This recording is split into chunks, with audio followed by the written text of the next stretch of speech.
forget what else I want to talk about. This whole idea of body shaming in the sense of like weight. And I'm not gonna sit here and say you shouldn't shame fat people, because you shouldn't shame anyone for like the way their body looks. And I know I was talking about like, you know, the issues with slut shaming earlier, but this is something different. I am a short female. I am a short female with a gut and a butt. And I got thighs and hips for days. My arms are not slim, but I'm doing the best I can with what I got. Now people say, you know, you should work out and lose weight and blah blah blah.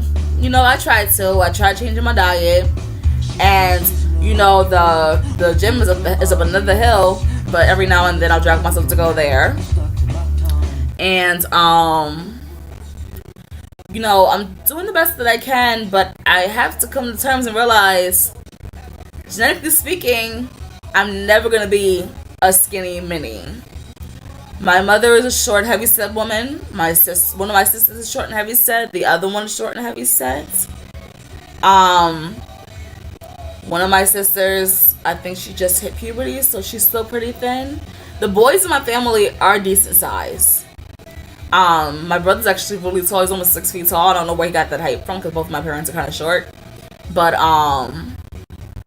you know, the females in the family, they're short and they're thick. So I'm never gonna be like this. But I also have to realize, and people have to realize, that some skinny people can't help it either. There's a girl I used to live with who she was really thin. Like, I can go like this to her neck, and she would have room to like move her head around like a snake.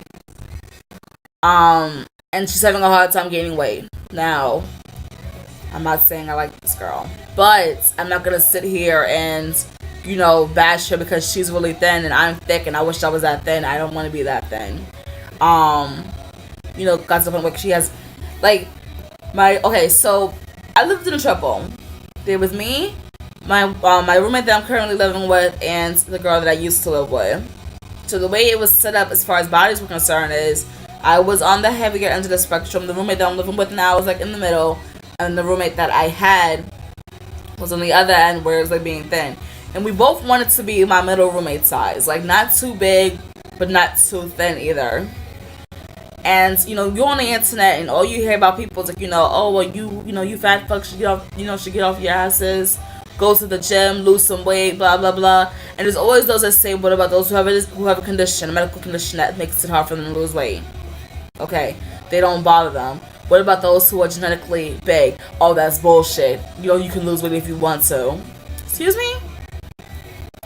And then pretty much they assume that everybody who's above, they're at what they should be for someone in their height, they're lazy, and you know they're a fat person. And it's not as simple as that. People say, oh, well, you can go to the supermarket and buy your produce, and instead of going out and buying a cheeseburger or something. McDonald's burgers are $1. They're $1 plus tax. So it's like $1.08 or $1.20 depending on where you are. And a salad is like $7. When you go to the supermarket to buy produce, if you live in an area like mine, the produce is not good. You know, the vegetables rot pretty fast. The fruits rot pretty fast. And then you're never so sure about the meat. But then again, you're not sure about fast food meat either. So it's not as easy as just going to the store, buying healthy alternatives and eating. That kind of lifestyle, I feel like, requires a lot of spending, because produce rots so fast. We can get bananas one day and 3 days later they're brown, like they're discoloring. And I think someone says that means they're sweeter. But if I open it up and it's all mushy and stuff, I'm not gonna want to eat it. I bought strawberries one day, and the next day there was mold spores. All over them. So I really hate that argument that you can just go to the supermarket and buy healthy produce and call it a day. That's especially in food deserts like mine, where we have 3 bodegas, and then we have a pizza shop, a Chinese restaurant, and a soul food place. It's, we have these options. And then up the hill, if you want to get a little workout and reward yourself, there's McDonald's, there's Kennedy Fried Chicken, there's a 7-Eleven, and then there's another bodega. Like, we don't live in a very food positive area. And that's not just for me. I'm not just sitting here talking about me. There's a lot of areas where children and adults alike are all obese because they're living in food deserts. If I wanted to get produce that was good, I had to go to school. I had to go shop in the area I went to school. I went to school on the other side of the Bronx, and it's pretty close to the higher end of the Bronx, where like there's a gated community, and they have yachts or boats, and not yachts, boats. I don't think they're yachts. And you have to have somebody come and get you to come into the area. So I go shopping up there, and the produce lasts a little bit longer. What does that say about the produce that you're getting in the less fortunate areas? And I'm not trying to say that I'm in a less fortunate area, but I'm in a gated community. For all intents and purposes, I live in a gated community. However, when I say my neighborhood's name, people look at me like I'm crazy because they know the reputation that the area has.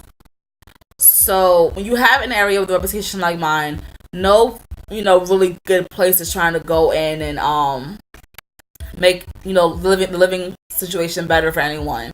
We have bad produce and a whole bunch of junk food. I mean, I can go to the store and try to buy some rotten, the least rotten lettuce I could find, the least soft tomatoes I can find, the less mushy cucumbers I can find, and that all comes up to like 10 some change.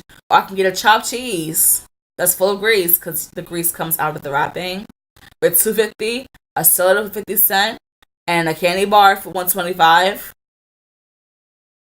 And you're broke. You gotta do what you gotta do. And we do quite a bit of walking. Like, for those of us who can't afford to just hop in cabs every day, and those of us who don't have a car, you have to catch the bus. So you're running for the bus, going up and down the stairs, catching the train, running up the train to get to the running up the stairs to get to the train, running down the stairs to get to the subway, and trying to catch your trains on time. We're pretty active here. And then if you want to consider running for other reasons, we're still pretty active here. But the food options that we have are not the best. And the sooner we can get this food situation straightened out, the sooner we could just stop all of this nonsense about people being obese, because it won't be an issue anymore. Make better produce available, and people won't be obese.